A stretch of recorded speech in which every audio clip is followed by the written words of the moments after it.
Gary Stevenson made millions as a trader in the city, a maths whiz from a poor background, who now says the middle class are about to be effectively shafted because the necessary taxes on wealth are not being implemented. Gary Stevenson is live on LBC to take your calls. Very good to see you. Thanks for coming in again. Good to see you again, Tom. It's, your success has been incredible, extraordinary. You're now, as I say, the voice making that argument. It does seem that way sometimes, yeah. How do you find it? It's a lot. I get people shouting my name as I cycle down the street. It's a bit weird, but I'm proud of the attention we brought to the issue. It's a very important issue.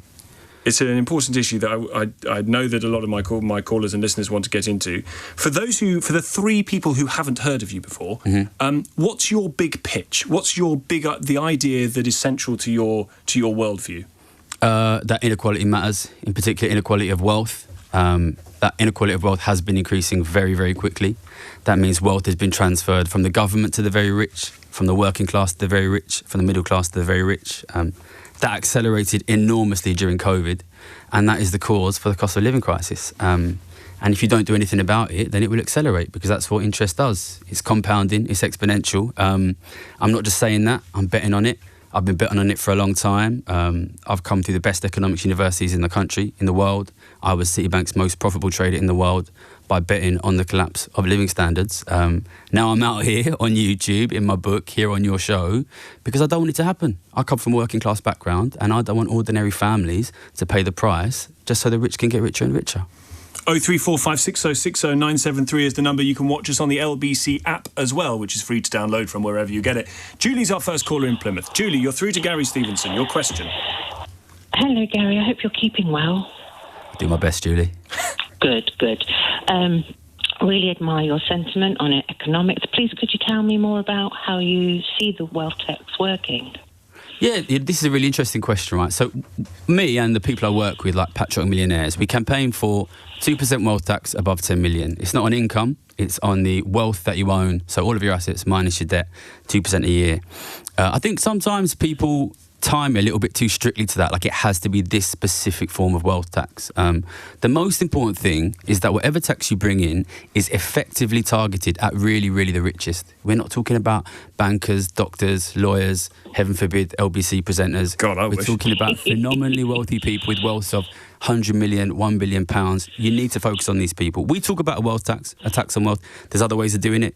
We could talk about taxing very, very large fortunes at the point of inheritance. But really, you need to tax the richest people in society, the asset holders, because if you don't tax them, their wealth will grow at a phenomenal rate and they will outcompete the middle class. And what that means is your kids can't have houses. So realistically, I'm not religious about exactly one or another form of wealth tax. I'm trying to make the case that we need some form of wealth tax. And what I want is for the public to get behind me so that I can force the government to do the work on making the plan so that this tax works effectively. I know it will be difficult. It's not easy to design. It's going to take probably 1 or 2 years to design. But you need to start doing it now so that you're ready before the next election. Otherwise, Labour are going to lose very badly. Julie? I totally agree. I worry that I'm Generation X, and I worry that I'm not going to outlive my parents. I just don't think that because of the wealth distributed so badly between the classes, it's like all the services, the NHS, things that we just rely on even without our jobs and our work and our wages. It's just everything is geared towards people that already have enough, and the greed and the capitalism, and I'm sick of it. So I'm with you, Gary. Thank you very much, Julie. Thank you. That's a nice start, Julie. Thank you very much indeed. Can I probe some of the way in which this might work? Yeah. So you talk about, I think it's a tax of 2% on wealth over 10 million. Yeah. Roughly how many people in the country have that kind of wealth? And so what would that tax produce? It's not an enormous number of people. We think it would bring something sort of like 20, 30 billion, depends exactly how you do it. But this tax, it's not specifically about raising revenue. What this is about stopping the aggressive growth in the wealth of the very rich. I don't know if you remember the first time we ever spoke, you and I, Tom. Do you remember when it was? I've got a fair idea. It was in 2020, beginning of COVID. I called into your show and I told you we were going to have an enormous cost of living crisis, an enormous inflation crisis. Do you remember what the papers were saying at the time? Oh, God, I can't remember. Roaring 20s, pent-up demand. But they hadn't clocked COVID was coming, I don't think, at that point. No, this was during COVID. This was during 6 months into COVID. Yeah, that's when I called you first, yeah. Because what I recognise, which is the reason that I'm a multimillionaire, is if you allow inequality to increase massively, what that means is the rich buy everything. Mm-hmm. The rich buy everything from the middle class. The rich buy everything from the government. If you want your kids to afford houses, you cannot allow a future where the rich own everything. You can't give the rich everything and expect your kids to have something. So if this isn't... so on the raising revenue point, you say it would bring in about 25 billion a year. Yeah. That's... not enough. That's not a lot. I know it's not enough. That's 2% of government spending. Listen, so why are you saying 2% on that wealth? It's not enough. Yeah. I know that. So I'm aware of that. So why... If you don't get the 2%, this country will collapse. If you get the 2%, the country will collapse slower.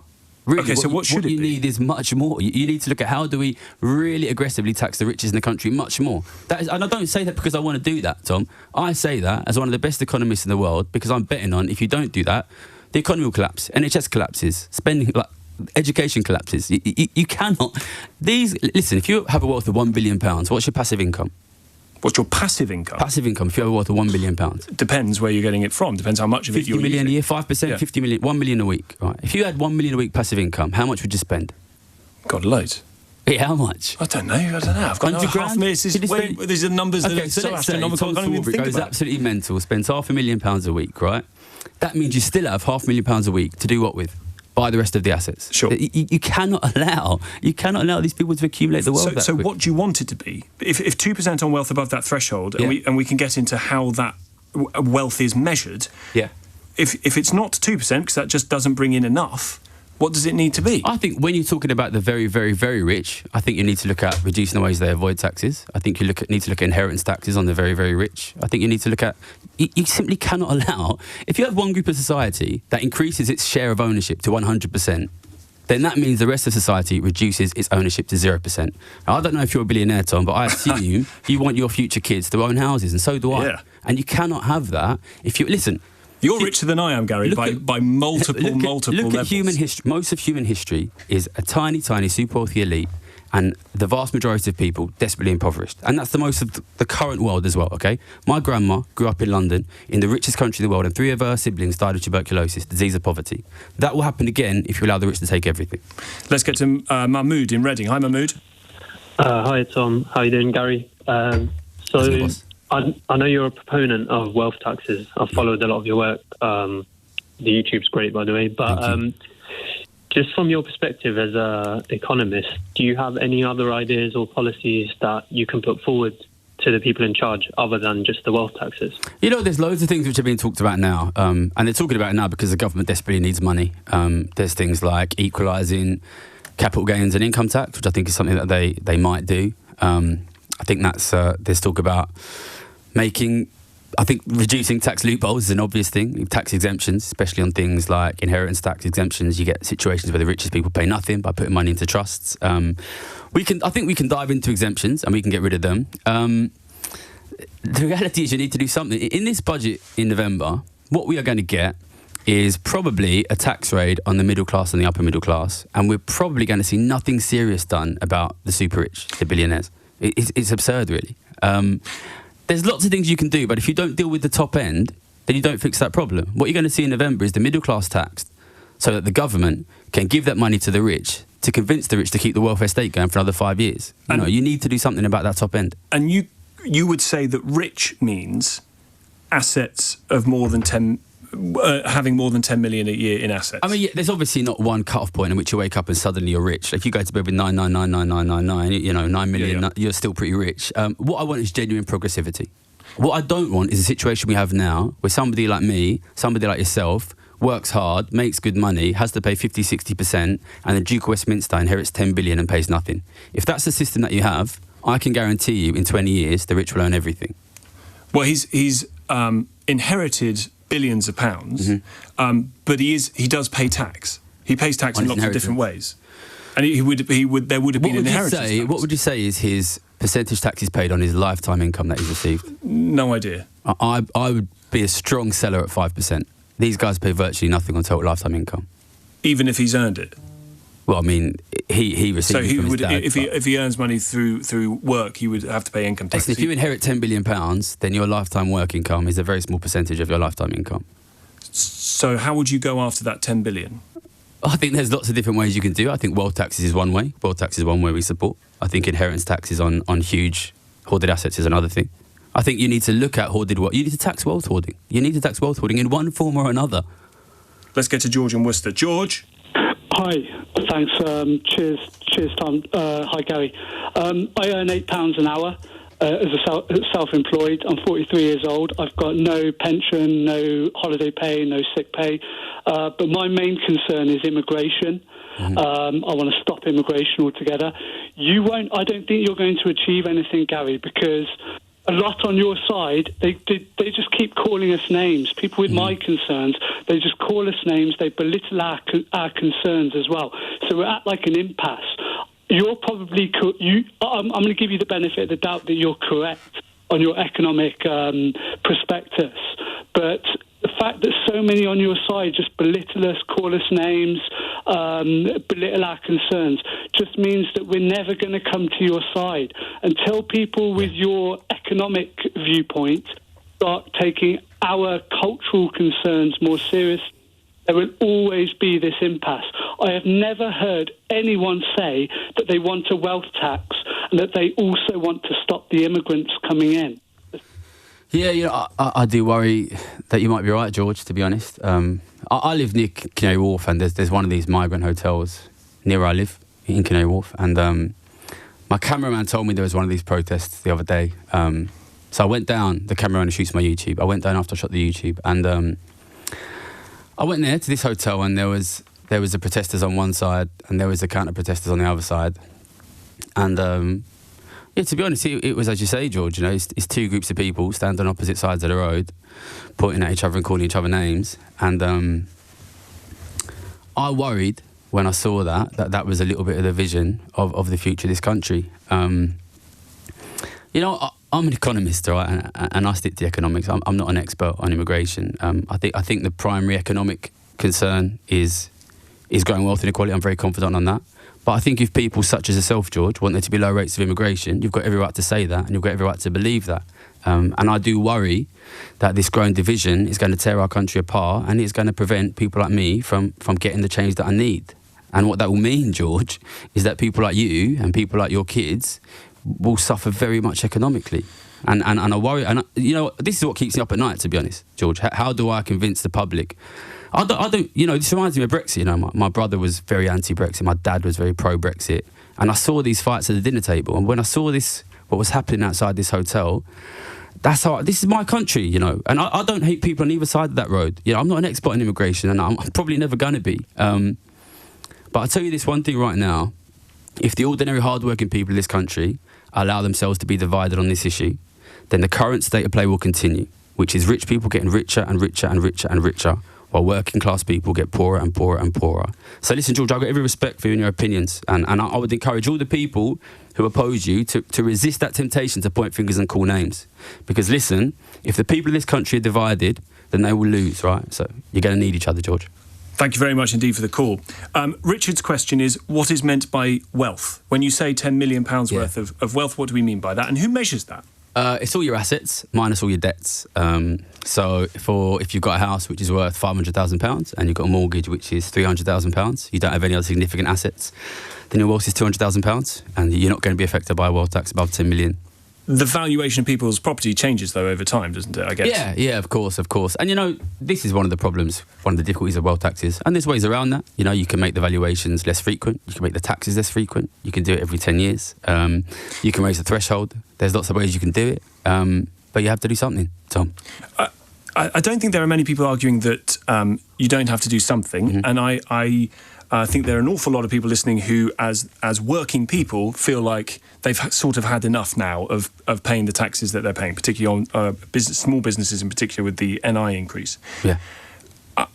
Having listened to you a lot, spoken to you a little bit over the years, it doesn't seem like you've nailed a plan of how to make that happen. No, you're absolutely evangelical about the reasons why it needs to happen. Yeah. But in terms of practical solutions of how to do it... Yeah, I think you're right, Tom. I agree with you, to be honest. I've known that this was going to happen for 14 years, right? I've been betting on this since 2011. I've made an awful lot of money doing it. I quit a very well-paid job in the city in 2014. I was living and working in Japan at the time. I came back to London with no idea how to stop this. And I tried a lot of things, Tom. I worked at a think tank. They were a little bit ineffective, if I'm honest. I went back to university. I did a master at Oxford. I was writing for The Guardian. In order to get this tax in, I need the overwhelming support of the public. But what tax? I guess that's my question. You're right, but what's the how does it work? How do you stop? All these kinds of, whether it's a big business like Amazon or all these other businesses that are able to profit shift and all that kind of stuff. It's a massive undertaking. And it just feels like it's quite hard at the moment to nail it to the wall about how exactly it will work. Listen, Tom, this is how it works, all right? I'm a YouTuber, okay? I've got an Instagram, Gary's Economics, YouTube, Gary's Economics, phenomenally powerful. I have to make a video every week. I have to go on my shows like this. You don't have to. You don't need the money. No, I don't do it for the money. I do it to save this country, Tom. My plan is that come the next election, Labour have no choice but to call me into a room and say, support us. And then I say to them, all right, give me the wealth tax. Because this is not Gary Stevenson saves the world, Tom, okay? I'm not able to be the world's biggest media proponent of wealth taxes and also just put the tax together in my spare time. I'm a busy man, Tom. Sure. I'm a busy man. I am using my media power to manage the public opinion so that I can force the government to do what I want, which is what Rupert Murdoch does. That's what I'm doing. That's what I'm doing. You're not here to say this is how it can work. You're here to say this is the broad principle of what needs to happen in order to avoid the catastrophe. Yeah, and in my spare time, I go to the think tanks, I go to the economists, I go to the political parties, and I say, help me build this. And they don't listen to me because I'm not big enough on Instagram. I'm not big enough on YouTube. And that's why I wrote the book, and that's why I'm here. Listen, I need the support. Listen, I come from a poor background, all right? The only power I have is the support of the British public. Do you think calling you into that room is going to be Keir Starmer at the next election? Do you think he'll make it by then? I think it's probably unlikely. You don't think if you were a betting man, which I am, which you are, I said before, you could go and watch my YouTube. I said way before the election, it would be a resounding landslide Labour win, and Keir Starmer will be unbelievably unpopular within a year. That's what I said. I've got good predictions because he didn't deal with it. Right. So predict when he's going to go. Listen, if you don't deal with inequality, you cannot stop living standards falling. It's as simple as that. And that's what I bet on every year, and I make millions of pounds doing it. And Keir Starmer, we spoke to them before the election. They didn't want to do it. And that's how I knew they would fail. And that's how I know that they would have to change leader before the next election. Otherwise, they will lose badly. I know it, you know it, they know it, and that's why he probably won't survive. Let's get to Tobias in Leeds. Tobias, you're through to Gary Stevenson. Hey, right there, Gary. I've been following you for a little while. The first question that Ben asked you before George went off, and that's the statement that you gave, and the question that you asked last when George came off is the reason why I love Gary. Because he keeps it so honest and so real, and I just want to big you up on that respect, because a lot of people say a lot of things, but they have a go around the question. He will tell you, I don't know. Get me in a room with the guy and we can work it out. That's what I love. It just gets to the point. My question now, Gary, and hello, Ben, as well. Sorry about that. My question is... Is that me? Sorry, I'm Tom, Tobias, but don't worry about it. Oh, sorry, Tom. Sorry. I'll pass it on to Ben. Sorry. What's your question, Tobias? My question is, I've got a 4-year-old and I've got a 10-year-old. Now, hypothetically, if that 2% tax does occur on the wealth tax, and that does affect the economy, what sort of advice would you give to me as a 37-year-old to teach to my children in years to come? What should I be teaching them? Yeah, if we get that tax, then I think that opens up a lot of space. I think it will enable us to protect public services. I think it will make it a little bit easier for ordinary people like yourself, like your kids, to buy housing. On 2% of government spending? Oh, listen, 2%, I've told you... It's nothing. No, it's not 2% of government spend. Listen, it's not enough. It's around 25 billion a year. Stop that increase in inaffordability of housing, because that inaffordability of housing is being driven by the growing wealth of the rich, Tom. In part, yes, it's a scarcer resource because it's been bought up by people who have the money to buy it up. But we're not building any. The house building in London has effectively collapsed. The reason why is the developers say that it's impossible to get the planning permission quickly. If we're going to reduce the cost of housing, we've got to build more homes. And if part of the reason we can't build more homes is it takes too long and the planning applications are appallingly bureaucratic, we've got to cut that. Tom, just quickly on that, before I go back to Tobias's question. Sorry, yes, of course. Can you name me one city in the world which built its way out of the housing crisis? Which built its way out of the housing crisis? Well, it depends what you mean by out of. built enough houses that housing became more affordable over time in the last 20, 30 years? Well, there are lots of places in which housing is far more affordable than here, lots of other countries in which there's, and far less scarce. Like where? Well, I don't know, like in Australia, for example, or in other parts of Europe. So you think housing's affordable in Australia? I think housing is more affordable in Australia than it is here, yes. Significantly more? What do you mean by significant? Listen, so I've worked all over the world with people from all over the world. I've got YouTube channel watched all over the world, and I constantly get people who think the housing crisis is just in their country. People in London think that, people in New York think that, people in Sydney think that, people in Melbourne think that, people in Vancouver think that, people in LA think that, people in Mumbai think that, people in Tokyo think that, people in Shanghai think that. It's a global problem. You don't build your way out of a global problem. It's a global problem. So the answer to the housing crisis is not to build more homes? You need to protect yourself from the billionaires. If you are competing with billionaires... You've got to build more homes. I know that's a very easy answer, right? But listen, I make a lot of money betting on the economy, and I think you're wrong, Tom. I'm not saying we don't build more homes. I'm not against building more homes, right? But look, go out in London, right? Go to... Listen, I don't know where you grew up. I grew up in a place called Ilford, right? Street, small terraced houses, right? Go to that street now, every single house, expanded up, expanded back, massive blocks of flats blocking out the sun. Is Ilford more affordable? No. No. No, it's not. You don't build your way out. Listen, all you do is you turn my home city into a slum. That's all you do. That's all you do, Tom. Listen, and I know that's not the answer you want, Tom, but there's a reason that I make millions of pounds betting on the economy, because I'm good at this, right? And I'll tell you right now, you're not going to build your way out of it. And housing will become less affordable unless we deal with the problem of rapidly increasing wealth of the rich. It's not just housing, Tom. Look at the stock markets. Look at the gold price. Look at land prices. Every single asset class in the entire world has increased massively in the last 5 years, in the last 20 years. This is not a problem of housing. This is not a problem of London housing. This is a problem of ordinary people's inability to compete with a massively growing, wealthy, super rich class. Let me get to Frank in Addiscombe. Frank. Hello. I agree with everything Gary has said. Thanks, Frank. I really do agree. I'm just so fed up of the way our country has become, with the wealth, people getting rich and people getting poor. And that's been like that for hundreds of years, people getting poor. And there's a lot of questions I want to ask. But well, let's pick one, Frank. Let's go for one because we're running out of time. I know.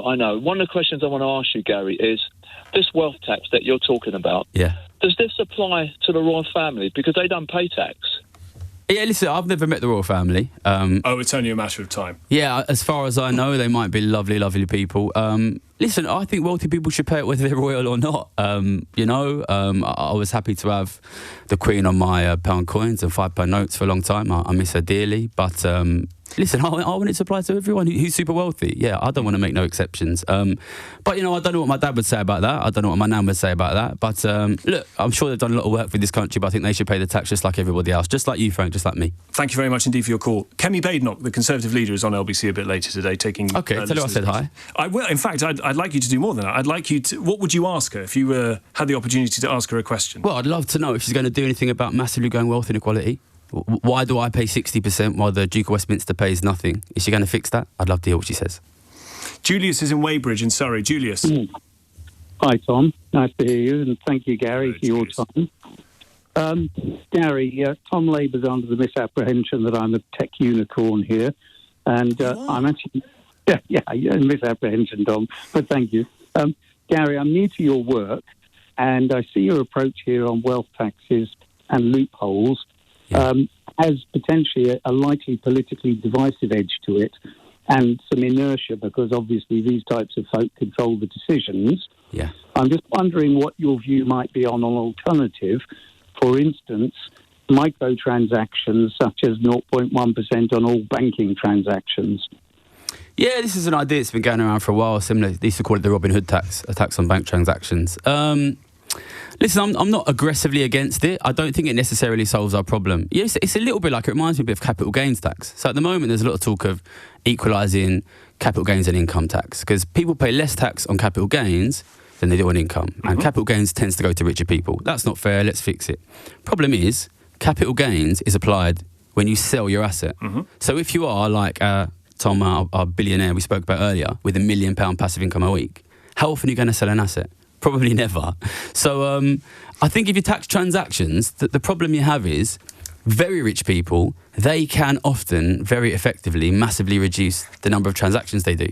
So I think whatever tax you do, I think it's very important that you do some good hard analysis about who you're hitting here and are you effectively capturing the very rich. You are so talking my language.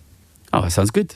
Let's get on. Because stamp duty is one of the reasons why stamp older duty people are not moving or downsizing out of the houses that they might have 2 spare bedrooms in them and could be taken up by a younger family perhaps. Yeah. Stamp duty is one of those reasons. A tax brought in 300 years ago to fund a war against France. I mean... Yeah, I think everybody agrees that, you'll struggle to find an economist who doesn't think that stamp duty is a stupid tax. Almost all economists agree on that. But you have this political inertia. Changing tax is very politically hard to do. And this is why, this leads us to your previous question, Tom, about why do you not have a fully developed plan? People like me, our job is to win the political space, win the public opinion, so that people like the politicians and the economists and the academics can improve the tax system away from the stupid system that we have now. And what my frustration is, I've done so well at winning the public. The majority of conservative voters support a wealth tax. And I'm not saying that's all me, Tom, but it's a little bit all me, right? And then I turn around to the Labour Party, who can't afford a pot in, right? And I say, you're going to give us the wealth tax. They don't even talk to me. And I could go and walk into any bank in the city, get paid £2 million a year. Why will Keir Starmer and Rachel Reeves not talk to me for free? If you're out there, Keir, if you're out there, Rachel, I want to save your political futures. Send us an email. I'm here to help. Would you vote for them? If there was an election tomorrow, would you vote Labour? I mean, I'm in a... So, last election, the Greens supported wealth taxes. I strongly suspect the Greens will support wealth taxes this election. Obviously, the next election will be won by either Labour or Reform. I don't think we'll get anything on wealth taxes from Reform. If Labour don't give us anything, then I'll vote Green. It's as simple as that. If Labour give me a good option, then I'll vote Labour. It's as simple as that. I'm not... I think we need to stop thinking about politics like it's football, OK? Yep. This economic situation is really, really, really serious and it will worsen. I will vote for whoever gives me the best chance to prevent this country's economy from falling off a cliff. The budget is in a couple of months' time. Yeah. Let's see what Rachel Reeves manages to produce. I suspect that it's not going to be quite exactly what you're asking for at this particular moment in time, but who knows, there might be an email exchange to come. As and when that budget happens, it'd be very good to get you back on. There are so many people who wanted to ask you a question who haven't got on. It'd be very good to see you before the budget or after the budget to get you back on and take Yeah, I'd love to be. I'm a busy man. I've got videos to make, but I'll try my best to make time for you, Tom. Always do.